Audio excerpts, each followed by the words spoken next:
Selamat siang, Bapak dosen yang saya hormati. Saya akan mempresentasikan tentang materi keamanan sistem basis data.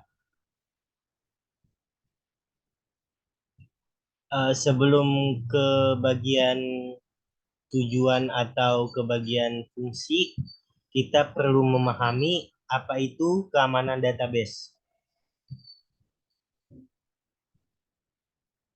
Menurut Forcepoint, keamanan data atau data security adalah sebuah prosedur dengan dukungan dari regulasi dan teknologi untuk melindungi data dari kerusakan data, modifikasi data, serta penyebaran data baik disengaja maupun tidak. Keamanan database tidak hanya berkenaan dengan data yang pada database saja, tetapi juga meliputi bagian lain dari sistem database yang tentunya dapat mempengaruhi database tersebut. Hal ini berarti keamanan database mencakup perangkat keras, perangkat lunak, dan data. Eh, Agar memiliki suatu keamanan yang efektif, dibutuhkan kontrol yang tepat. Seseorang mempunyai hak untuk mengkontrol dan mengatur database biasanya disebut administrator database. Seorang administrator lah yang memegang peranan penting pada suatu sistem database. Oleh karena itu, administrator harus mempunyai kemampuan dan pengetahuan yang cukup agar dapat mengatur suatu sistem database. Tujuan keamanan database itu sendiri dapat dilihat dari tiga aspek, yakni yang pertama, security atau confidentiality. Informasi tidak boleh diungkapkan kepada pengguna yang tidak sah. Contoh, email seorang pemakai atau user tidak boleh dibaca oleh administrator. Integrity, yang kedua integrity, informasi tidak boleh diubah tanpa izin pemilik informasi. Keaslian pesan yang dikirim melalui sebuah jaringan dan dapat dipastikan bahwa informasi yang dikirim tidak dimodifikasi oleh seorang yang tidak berhak dalam perjalanan informasi tersebut. Contoh, isi email di intercept di tengah jalan, kemudian diubah isinya dan diteruskan ke alamat yang dituju. Yang ketiga, availability. Pengguna yang terdaftar tidak boleh ditolak akses. Sebagai contoh, user hanya ingin mengedit isi email harus diizinkan untuk melakukannya. 3. Urgensi keamanan sistem basis data. Sadarkah kita bahwa hari ini hampir semua warga di Indonesia pernah mengalami kecurian data? Coba ingat-ingat, apakah kalian pernah mendapatkan SMS penipuan hadiah uang tunai yang mengatasnamakan perusahaan besar, atau tiba-tiba saja dihubungi oleh seorang yang mengaku dari bank tertentu dan memberikan iming-iming duit senilai puluhan juta?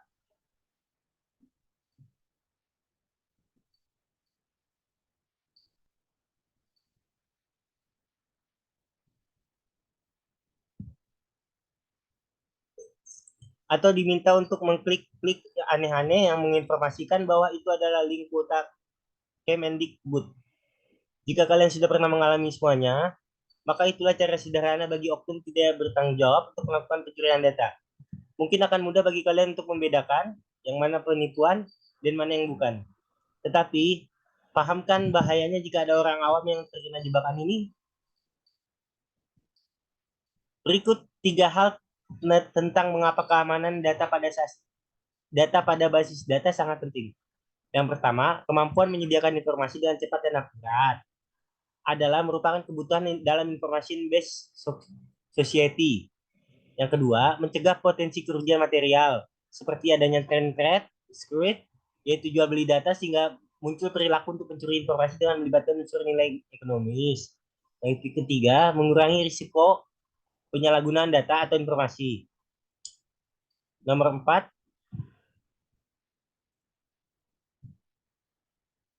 perubahan paradigma personal komputer menjadi shared komputer.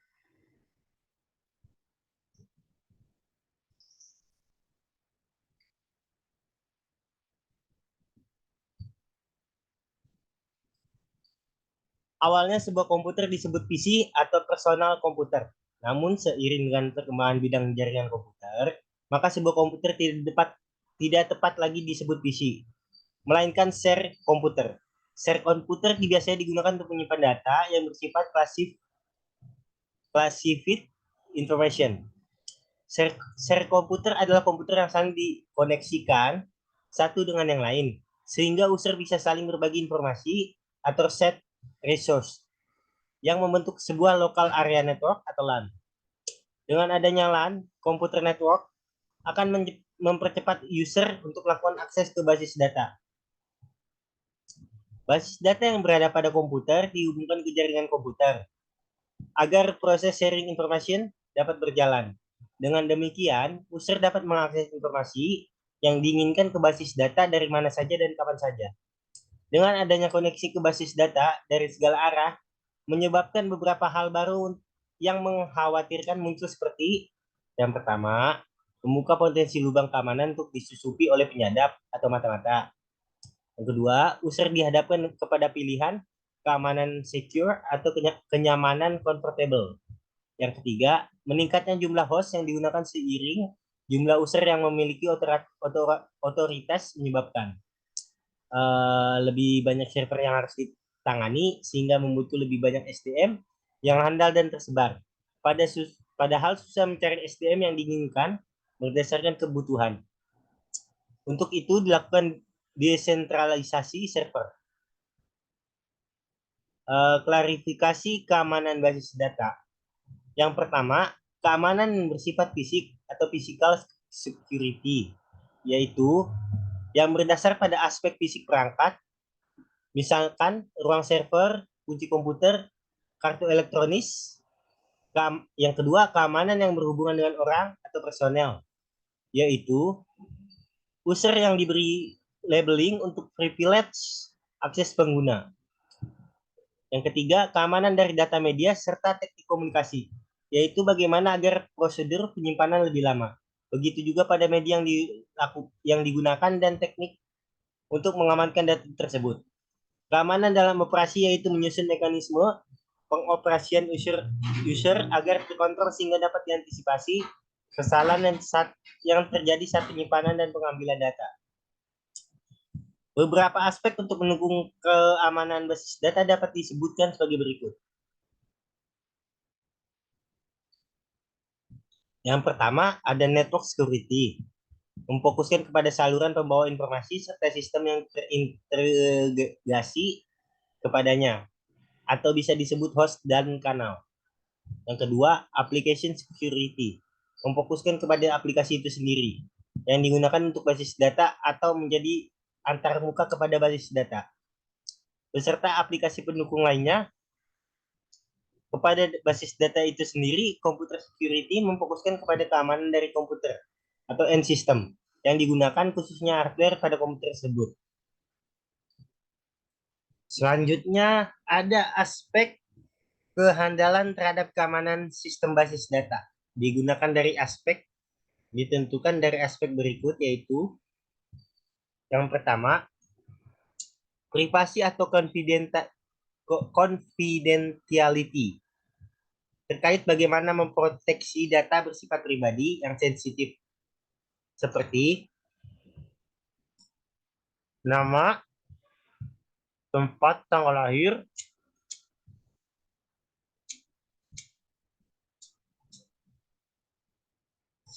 agama, hobi, penyakit yang pernah diderita, status perkawinan, data pelanggan, dan transaksi pada e-commerce. Juga khususnya melakukan proteksi terhadap serangan sniffer. Yang kedua, ada integrity, terkait bagaimana agar informasi tidak berubah tanpa izin, seperti tamperet, data baru menimpa data lama, altered, perubahan terhadap nilai data yang eksis yaitu data teredit, modif, data yang eksis dapat disisipkan, ditambah, dihapus oleh data baru, khususnya melakukan proteksi terhadap serangan spoof, virus, Trojan horse.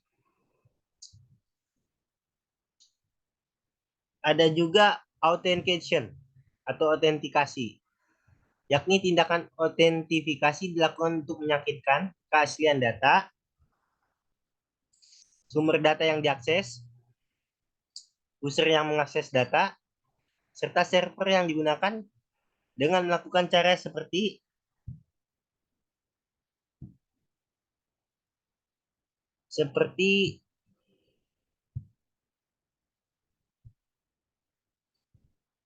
penggunaan digital signature dan biometrics. Hal ini dilakukan untuk memproteksi terhadap serangan seperti password yang palsu. Availability artinya adalah informasi harus dapat tersedia ketika dibutuhkan, dengan menghindari server dibuat hang, down, crash. Tindakan ini bertujuan untuk proteksi terhadap serangan denial of service atau DOS attack. Yang kelima ada non-repudiation. Maksudnya, menghindari akses user agar tidak dapat menyangkal bahwa telah melakukan transaksi. Dengan cara, setiap akhir transaksi pada form dilengkapi dengan penggunaan digital signature. Hal ini dilakukan untuk proteksi terhadap serangan seperti decryption. Yang keenam ada akses kontrol. Dengan adanya akses kontrol, maka ada sebuah mekanisme yang digunakan untuk mengatur user dan akses yang dilakukan oleh user. Siapa boleh melakukan apa? Beberapa cara seperti dengan menggunakan password, membuat kelas atau klarifikasi privilege atau user. Ini bertujuan untuk melakukan proteksi terhadap serangan intruder. Batasan privilege user untuk akses kontrol pada basis data ditunjukkan pada skema berikut ini. Ini adalah contoh akses kontrol pada basis data. Begitulah skemanya. Pertama, pengguna akhir menggunakan hak akses orang lain, melihat dan menutup data yang tidak diotorisasi, staf tidak di training, pemasukan data yang dilakukan oleh yang tidak berhak, virus, pemerasan. Ada juga programmer atau operator, yaitu membuat password, membuat program yang tidak aman, staf yang tidak di training, kebijakan keamanan dan prosedur, dan pemogokan staf. Ada juga database administrator, kebijakan keamanan dan prosedur. Ada juga klarifikasi file atau arsip. Proses klarifikasi file adalah hal mendasar dalam keamanan database. Beberapa klarifikasi utama antara lain master file atau file induk. Dalam sebuah aplikasi, file ini merupakan file penting karena berisi rekod-rekod yang sangat perlu di dalam organisasi. Yang kedua, transaction file atau file transaksi. Digunakan untuk merekam data hasil dari transaksi yang terjadi. Yang ketiga, ada report file, berisi informasi-informasi yang akan ditampilkan. Yang keempat, ada history file atau file sejarah, berisi data masa lalu yang sudah tidak aktif lagi, namun masih tetap disifat sebagai arsip. Yang kelima, backup file atau file salinan, salinan dari file-file yang masih aktif di dalam basis data pada suatu saat tertentu. Hierarki organisasi dapat ditunjukkan sebagai berikut. Berikut ini adalah organisasi dalam suatu database. Kita lanjut. Yang ketujuh, kita ada serangan attack terhadap basis data. Jenis-jenis serangan itu ialah interruption, yaitu penghentian sebuah proses yang sedang berjalan. Interception, yaitu menyala sebuah proses yang sedang berjalan. Modification, yaitu mengubah data tanpa izin dari pihak otoritas. Fabrication, yaitu serangan yang bersifat destruktif berupa perusakan secara mendasar pada sistem utama. Tingkatan entitas pada keamanan basis data dapat disebutkan sebagai berikut. Yang pertama, fisikal, yaitu lokasi-lokasi di mana terhadap sistem komputer haruslah aman secara fisik terhadap serangan apapun. Yang kedua, user, yaitu wewenang user harus ditetapkan dengan berhati-hati untuk mengurangi kemungkinan adanya manipulasi oleh user lain yang otoritas. Yang ketiga, sistem operasi, yaitu kelemahan entitas ini memungkinkan pengaksesan data oleh user tak berwenang karena hampir seluruh jaringan sistem basis data secara belajar data berjalan secara online. Sistem basis data yaitu pengaturan hak pengguna yang baik. Untuk pengamanan basis data relasional dilakukan beberapa level seperti relation, yaitu user diperbolehkan atau tidak diperbolehkan mengakses langsung suatu relasi. Yang kedua, view. User diperbolehkan atau tidak diperbolehkan mengakses data yang tertampil pada view. Yang ketiga, read authentication, yaitu user diperbolehkan membaca data tetapi tidak dapat memodifikasi. Yang keempat, insert authorization, yaitu user diperbolehkan menambah data baru tetapi tidak dapat memodifikasi data yang sudah ada. Yang kelima, update authorization, yaitu user diperbolehkan memodifikasi data tetapi tidak dapat menghapus data. Yang keenam, delete authorization, yaitu user diperbolehkan menghapus data. Beberapa otoritas tambahan untuk memodifikasi data atau bisa disebut update authorization seperti yang pertama, index authorization adalah user diperbolehkan membuat dan menghapus indeks data. Yang kedua, resort authorization adalah user diperbolehkan membuat relasi-relasi baru. Yang ketiga, alteration authorization adalah user diperbolehkan menambah atau menghapus atribut suatu relasi. Yang keempat ada drop authorization adalah user diperbolehkan menghapus relasi yang sudah ada. Contoh perintah menggunakan SQL yaitu grant memberikan wewenang kepada pemakai. Syntax grant privilege list on name relation atau view to sebuah pemakai. Contoh grant select S to Budi, grant select update status kota on S to all Budi. Revoke-nya mencabut wewenang yang dimiliki oleh pemakai. Nah, berikut codingnya. Ada juga nomor 8, backup data dan recovery. Tindakan backup adalah proses periodik untuk membuat duplikat dari basis data dan melakukan login file atau program ke media penyimpanan eksternal.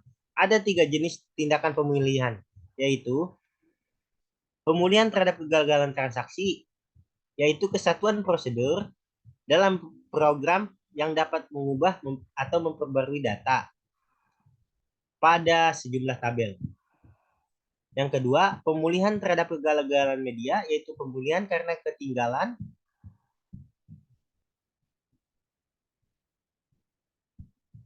kegagalan media dengan cara mengambil atau membuat kembali salinan basis data atau backup. Yang ketiga, pemulihan terhadap kegagalan sistem, yakni karena gangguan sistem, hang, distrik terputus, dan alirannya. Fasilitas pemulihan pada DBMS atau Database Management System. Yang pertama, mekanisme backup secara periodik. Yang kedua, fasilitas logging atau logbook dengan membuat track pada tempatnya saat transaksi berlangsung dan pada saat database berubah. Yang ketiga, fasilitas checkpoint, melakukan update database yang terbaru. Yang keempat, manajer pemulihan, memperbolehkan sistem untuk menyimpan ulang database jadi lebih konsisten setelah terjadinya kesalahan. Sekian untuk presentasi saya tentang materi keamanan sistem database. Jika ada kesalahan kata atau kekurangan kata mohon dimaklumi Bapak dosen yang terhormat. Sekian, terima kasih.